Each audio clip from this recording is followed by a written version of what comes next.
Hello everyone, कैसे हो आप सब लोग। कल Punjab and Haryana high court के अंदर सोशियो इकोनॉमी के 10 मार्क्स के ऊपर एक इम्पोर्टेंट फैसला आया है। आज इस वीडियो में वही चीज देखेंगे जो ये जजमेंट आई है, इससे किन किन स्टूडेंट के ऊपर फर्क पड़ सकता है और जिनका सिलेक्शन नहीं हुआ क्या इस फैसला आने के बाद क्या उनका सिलेक्शन हो सकता है। इस वीडियो में मैं आपको सारे जितने भी कोर्ट केस थे भाई किस किस भर्ती के ऊपर थे वो सारी चीजें भी बताऊंगा। जो गजट नोटिफिकेशन है वो भी दिखाऊंगा भाई किस तरीके से रिक्रूटमेंट होती थी, क्या पॉलिसी सोशियो इकोनॉमी मार्क्स की थी और इस वजह से अब आगे क्या फर्क पड़ सकता है। तो सबसे पहले तो हम ये न्यूज़पेपर की कटिंग ही देख लेते हैं। इसके अंदर जैसे आप हेडिंग पढ़ सकते हो, हरियाणा सरकार की 11 जून 2019 को नौकरियों में सामाजिक आर्थिक मानदंड के 10 अंक देने की अधिसूचना हाईकोर्ट ने असंवैधानिक करार दी। तो जो 10 एक्स्ट्रा नंबर मिलते थे भाई, 5 नंबर तो किसी को भाई फादर की डेथ हो रखी है और 5 नंबर भाई किसी के फैमिली में कोई भी गवर्नमेंट जॉब नहीं है और इस तरीके से और जो सोशियो इकोनॉमिक क्राइटेरिया है उसके जो नंबर मिलते थे तो उनको अब हाई कोर्ट ने खत्म कर दिया है। जो 5 नंबर मिलते थे भाई, जो 2024 के अंदर जो सीईटी की भर्ती थी वो पहले ही खत्म हो चुकी थी। ये पुरानी भर्तियों के ऊपर केस था। ये जो मेन पेटिशनर है वो मेन केस मैं आपको दिखा देता हूँ, Monika Raman versus state of Haryana and others. तो काफी पहले इसने केस ये फाइल किया था 25 मई 2021, ये आप देख सकते हो। और इसके साथ और भी ढेर सारे केस अटैच हो चुके थे जो अलग अलग भर्ती हैं, जैसे भाई 10/2019 वाली भर्ती, 11/2019 वाली भर्ती या 3/2021 वाली भर्ती। तो ये ढेर सारी भर्ती इसके साथ अलग अलग टाइम पे अटैच होती हुई चली गई, क्योंकि इन सभी के अंदर जो 10 नंबर एक्स्ट्रा मिल रहे थे सोशियो इकोनॉमी के उसके ऊपर बच्चों ने केस कर रखे थे। तो जैसे एक भर्ती मैं बताऊं, Namrata versus state of Haryana and others, कल इसका भी फाइनल जजमेंट आई है। जो मोनिका वाला केस था उसी के साथ इसकी अटैचमेंट हो रखी थी। तो जो पेटिशनर है उसका क्या कहना है, उसने कहा कि भाई एलडीसी की 98 पोस्ट के ऊपर भर्ती आई थी और जनरल कैटेगरी की थी 98 पोस्ट। जो नम्रता है उसके 90 में से 90 नंबर आए, उसको 100% मार्क्स वो लड़की लेके आई। लेकिन उसके बाद भी जब स्क्रूटनी के लिए जब उसको बुलाया गया 2021 के अंदर और सोशियो इकोनॉमी के मार्क्स जब जोड़े गए उसकी वजह से उसका सिलेक्शन नहीं हो पाया। जो 10 एक्स्ट्रा मार्क्स मिले वो उसको मिलते नहीं थे इस नम्रता को, तो इस वजह से जो लास्ट कैंडिडेट है जनरल कैटेगरी के अंदर उसके 93 नंबर आए। तो आप देख सकते हो भाई, जैसे नम्रता ने केस कर रखा है एलडीसी का, जो इसने पेपर दिया 90 में से 90 नंबर लेके आने के बाद भी इसका सिलेक्शन नहीं हुआ क्योंकि कट ऑफ 93 नंबर के ऊपर चली गई। तो किसी भी तरीके से इसको हम जस्टिफाई नहीं कर सकते भाई, फिर आप पेपर ही क्यों ले रहे हो जब आपको उस हिसाब से भर्ती ही नहीं करनी, फिर तो सीधा सोशियो इकोनॉमी के हिसाब से ही भर्ती कर दो। तो इस वजह से इस लड़की ने केस कर रखा है। ये भाई आप इसकी वो देख सकते हो। और इसका जो नोटिफिकेशन था ये 11/2019 वाली भर्ती थी, नम्रता वाली जो एलडीसी की भर्ती थी। और इसी भर्ती के अंदर वो मोनिका रमन वाला भी केस था। इस मोनिका रमन के भी 90 में से 90 नंबर आए थे। ये आप देख सकते हो। कैटेगरी नंबर 4 440 पोस्ट थी एलडीसी की, जिसमें से जनरल की 98 पोस्ट थी और कट ऑफ गई थी 90 नंबर में से 93 नंबर। जो ये वाली भर्ती थी इसी के अंदर मोनिका रमन का जो भी जूनियर सिस्टम असिस्टेंट वाला केस था वो भी इसी के अंदर था। और एक केस दूसरा हो रखा है, उसको भी मैं आपको दिखा देता हूं। ये देखिए, Deepak Dahiya and other versus state of Haryana and other.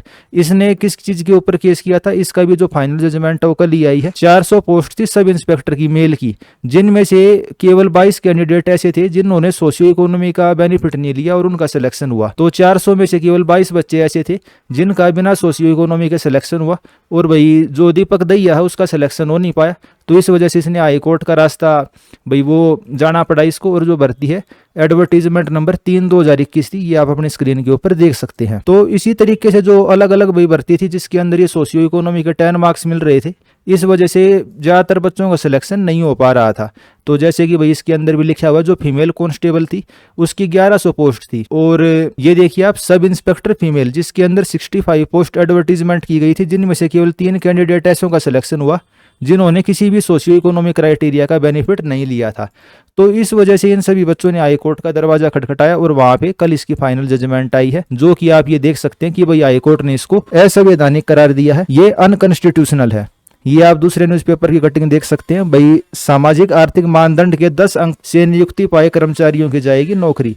तो जिनका भाई सिलेक्शन हो चुका है, 10,000 के आसपास कर्मचारी थे, इनके साथ क्या होगा उसके रिगार्डिंग तो अभी कोई इन्फॉर्मेशन नहीं है, क्योंकि फाइनल जजमेंट अभी वेबसाइट के ऊपर अपलोड नहीं हुई है। जब फाइनल जजमेंट वेबसाइट के ऊपर अपलोड हो जाएगी तो इन कैंडिडेट्स के साथ क्या होगा वो हमें तभी पता चलेगा। लेकिन एक चीज तो क्लियर है, जिन सभी कैंडिडेट ने जो सोशियो इकोनॉमी मार्क्स का बेनिफिट लिया था, अब भाई उनकी नौकरी के ऊपर अब खतरा आ चुका, क्योंकि आप भी खुद समझ सकते हो भाई 90 नंबर का पेपर है और 93 नंबर पे कट ऑफ जाएगी, तो जिनका सिलेक्शन नहीं होगा वो क्या करेंगे। ये आप दूसरा गजट नोटिफिकेशन देख सकते हो, हरियाणा सरकार गजट नोटिफिकेशन 2 अगस्त 2019 का। इसके अंदर जो ग्रुप डी की भर्तियां थी उसके अंदर सोशियो इकोनॉमी को इंट्रोड्यूस करवाया गया था। तो 90 नंबर का तो रिटर्न एग्जाम होएगा और 10 नंबर आपको सोशियो इकोनॉमी क्राइटेरिया और एक्सपीरियंस के मिलेंगे। और ये नंबर किस तरीके से मिलेंगे वो आप देख सकते हो। अगर भाई उसके परिवार में कोई भी सरकारी नौकरी नहीं है तो उसको 5 नंबर मिलेंगे, और दूसरे 5 नंबर उसको कम मिलेंगे अगर वो विधवा है। अगर वो फर्स्ट या सेकंड चाइल्ड है और उसका जो फादर है 42 ईयर से पहले उसकी डेथ हो चुकी है, फर्स्ट और सेकंड चाइल्ड है और उसका जो फादर है कैंडिडेट के 15 साल की उम्र पूरी होने से पहले ही मर चुका है, और बाकी जो भाई विमुक्त जातियां हैं या भाई एक्सपीरियंस के भी इसके अंदर नंबर थे, तो इन सभी चीजों को चैलेंज किया गया था।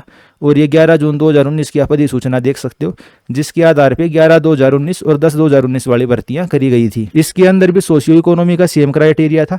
जो रिटर्न एग्जाम है वो आपका 90 नंबर के ऊपर होएगा और जो 10 नंबर है वे आपके सोशियो इकोनॉमी के थे। तो जिन स्टूडेंट को सोशियो इकोनॉमी के मार्क्स नहीं मिले उनका किसी का भी सिलेक्शन नहीं हुआ, भले ही सीट कितनी भी ज्यादा हो। तो इस वजह से बच्चों ने इसके ऊपर केस किया और फाइनली कल उन बच्चों की जीत हुई और हाई कोर्ट ने उनको भाई जैसे आप यहाँ पढ़ सकते हो उसको अनकॉन्स्टिट्यूशनल डिक्लेयर किया है कि वो असंवैधानिक था, इस तरीके से ये नहीं होना चाहिए था। तो इस केस के रिगार्डिंग जितनी भी चीजें थी वही मेरे हिसाब से आपको क्लियर हो गई होंगी। जो गजट नोटिफिकेशन है वो मैंने आपको बताई दिया, जिन जिन भर्तियों के ऊपर इसका असर पड़ेगा वो भी मैंने आपको बताई दिया। 10/2019, 11/2019, 3/2021 और उसके अलावा जितनी भी भर्तियां हैं जिनमें ये 10 मार्क्स सोशियो इकोनॉमी के एक्स्ट्रा दिए गए हैं, वे सारी भर्तियां एक टाइप से अब क्वैश हो चुकी हैं और उनका रिजल्ट इन 10 नंबर को हटा के दोबारा प्रिपेयर करना पड़ेगा। और बाकी जब फाइनल जजमेंट आ जाएगी तो आपके लिए एक अलग से वीडियो बना देंगे भाई फाइनल जजमेंट में क्या कहा गया है। जिन कैंडिडेट ऑलरेडी सिलेक्ट हो चुके हैं और 5-6 साल उनको हो भी चुके हैं जॉब करते करते, तो उनके लिए आपको एक अलग वीडियो में हम आपको बता देंगे। उसके अलावा दोस्तों आपने अगर चैनल को सब्सक्राइब नहीं किया तो आप चैनल को सब्सक्राइब कर सकते हैं और आप टेलीग्राम पे हमको ज्वाइन कर सकते हैं। टेलीग्राम को ज्वाइन करने का लिंक आपको चैनल के डिस्क्रिप्शन में मिल जाएगा। AJEE CIVIL club Haryana and HSC HPSC success Mantra, ये यूट्यूब चैनल आप जो वो टेलीग्राम चैनल आप ज्वाइन कर सकते हो। बाकी ये जो चेयरमैन साहब हैं उनका भी एक मैसेज वायरल होने लग रहा है कि भाई माननीय उच्च न्यायालय द्वारा ऑर्डर अपलोड होने के बाद आयोग उस पर गहनता से विचार करेगा। आयोग के इस फैसले को लेकर बहुत से कानूनी विकल्प भी उपलब्ध हैं और इसका आयोग उपयोग करेगा।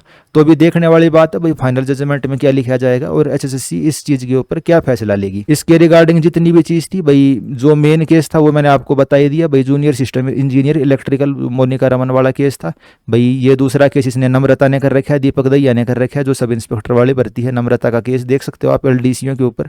तो पूरी की पूरी जो ये भर्ती है इनको चैलेंज किया गया था एक टाइप से, और बहुत सारे बच्चे थे जो इन सोशियो इकोनॉमी मार्क्स की वजह से इफेक्टेड होने लग रहे थे, तो उनको एक काफ़ी बड़ी राहत मिली है कोर्ट के द्वारा। तो इस वीडियो में इतना ही। चैनल को आप अपने दोस्तों के साथ शेयर कर सकते हो। वीडियो कैसी लगी आप कमेंट करके बता सकते हैं और फाइनल जजमेंट आने पे एक डिटेल वीडियो उसकी अलग से बना देंगे। धन्यवाद।